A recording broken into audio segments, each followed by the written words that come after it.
Bonjour Mike. Aujourd'hui j'ai une question très pertinente à propos de la dîme et l'offrande.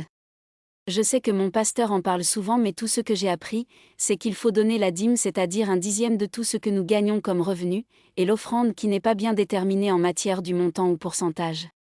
Jusqu'à maintenant, je l'ai toujours fait comme un commandement, mais j'aimerais comprendre ce que je fais et pourquoi je le fais.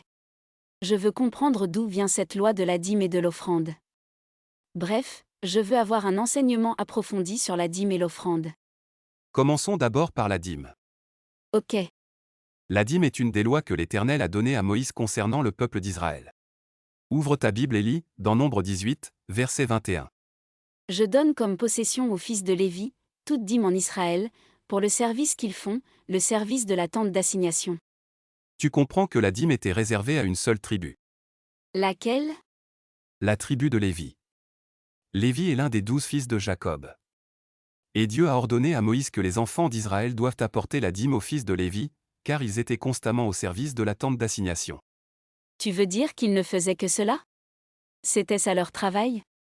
Oui, ils étaient au service de la tente d'assignation à temps plein. Et le peuple d'Israël devait donner la dîme de tous les revenus aux fils de Lévi qu'on appelle Lévites. Le peuple d'Israël apportait la dîme pour les remercier? Non.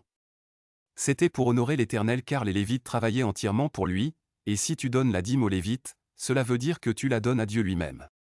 C'était un peu comme le salaire des Lévites, si j'ai bien compris. Oui, c'est cela. Car Dieu dit, dans Nombre 18, verset 31, vous la mangerez en un lieu quelconque, vous et votre maison, car c'est votre salaire pour le service que vous faites dans la tente d'assignation. D'accord. Et où est la différence avec l'offrande? L'offrande servait aux biens matériaux que le peuple de Dieu amenait pour la construction, et le service de la tente d'assignation. C'était toujours géré par les Lévites. Pour avoir une idée de ce que je dis, tu peux lire, dans Nombre 7, versets 3 à 5.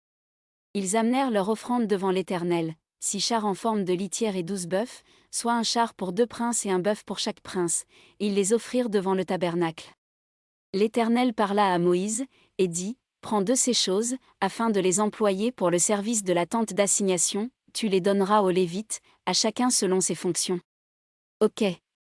Tout cela était dans l'Ancien Testament. Mais pourquoi aujourd'hui on continue à payer la dîme et les offrandes alors qu'il n'y a ni Lévites, ni tente d'assignation? Il n'y a plus de Lévites mais il y a des serviteurs de Dieu qui travaillent à temps plein. Et ce qu'on appelle dîme les permet de vivre comme c'était le cas avec les Lévites à l'époque de Moïse. L'offrande permet de construire et de maintenir la maison de Dieu.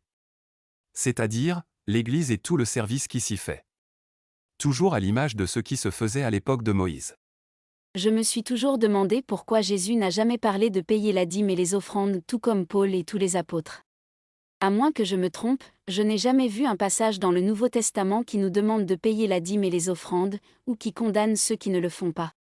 Je l'ai toujours entendu par des prédicateurs dans les églises. Si cela était si important, pourquoi ni Jésus, ni les apôtres, personne n'a enseigné sur la dîme et les offrandes? Ils n'ont pas parlé de la dîme et des offrandes car ils avaient une autre vision plus spirituelle à propos de comment servir Dieu avec de l'argent. Dans Luc 12, verset 21, tu peux voir comment Jésus met en garde ceux qui veulent être riches pour eux, et non pour Dieu. Et Paul dit dans 2 Corinthiens 9, versets 6 à 7, que celui qui sème peu moissonnera peu, et celui qui sème abondamment moissonnera abondamment. Il dit également que Dieu aime ceux qui donnent avec joie, sans tristesse ni contrainte. Corinne.